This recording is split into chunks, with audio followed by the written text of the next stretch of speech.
Hi again, everyone.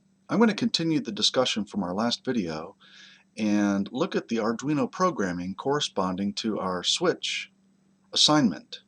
And so this will be pretty quick because we've already talked about programming structure a little bit when we met last time. Now, in the previous video, this is where we left off.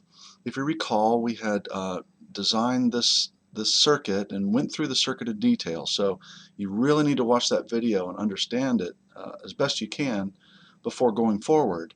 But the basic idea here was that when we pushed the button, that we would deliver to our pin number 2 over here, pin 2 on our Arduino board, we deliver to pin 2 our 5 volts, or in other words, we send the high energy state to our Arduino board. And so it's in the high state.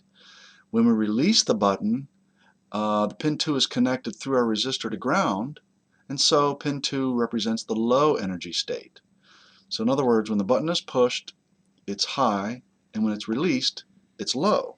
And so we use those two states to control other aspects of our program. So let's look at our Arduino program again, go through it in some detail. Here are our constants, and this is where we define things that will not change throughout the course of our program, our Arduino program. So button pin is where we attached our button to. Again, if you recall, we attached our button up here to pin 2 through a wire. In this case, it's a blue wire. And our LED pin is a pin that's actually internal to the LED, or internal to the Arduino, so you can't see it here, but there's an LED over here that is internally connected to pin 13. There's a wire actually that runs from that 13 hole over to that LED. Okay, and I think some of you have to use built-in LED. We've discovered that there's a little difference there, but if you have any questions about that, we can talk about it when we meet again. But let's use the fact that our LED pin on our Arduino board is actually tied to pin 13. And then we're going to define these variables. And if you recall, a variable can really be any name. We're calling it button state here. But a variable is something that can change. It's just kind of a placeholder that captures and holds a number for us that we can change later if we want to.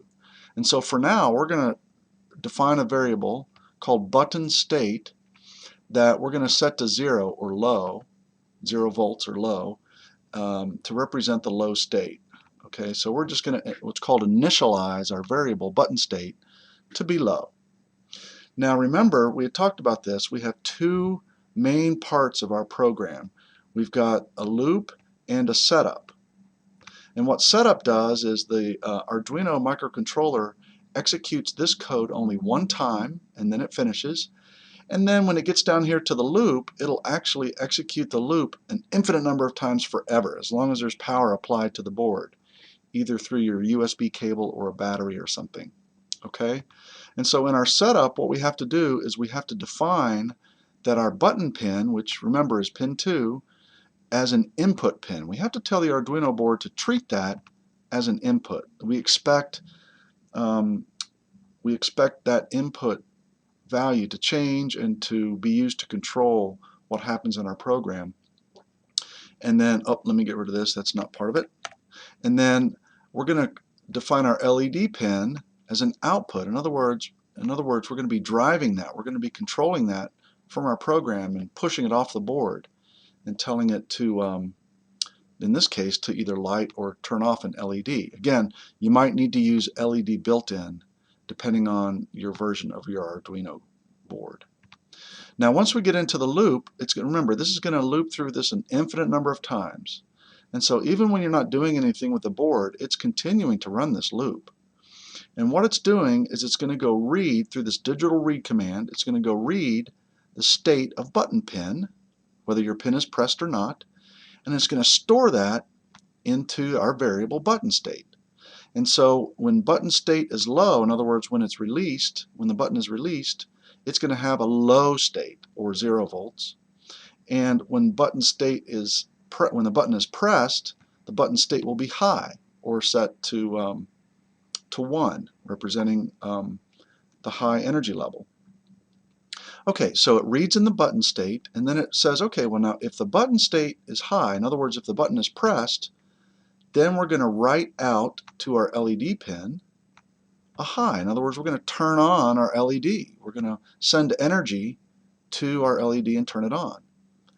Else, in other words, if the button state is not high, then we're going to write to our LED pin a low. We're going to drop the energy to 0 and turn it off. Okay, so it's continually checking the state of the button. If you have the button pressed, it's going to write an LED pin high. It's going to turn on the LED. And if it's not pressed, it's going to turn off the LED. And that's basically your assignment. That's all you have to do. I make it sound easy, but we'll come back to that and work on making sure everybody's up to speed with this assignment. Thanks for your attention. We'll see you when we meet.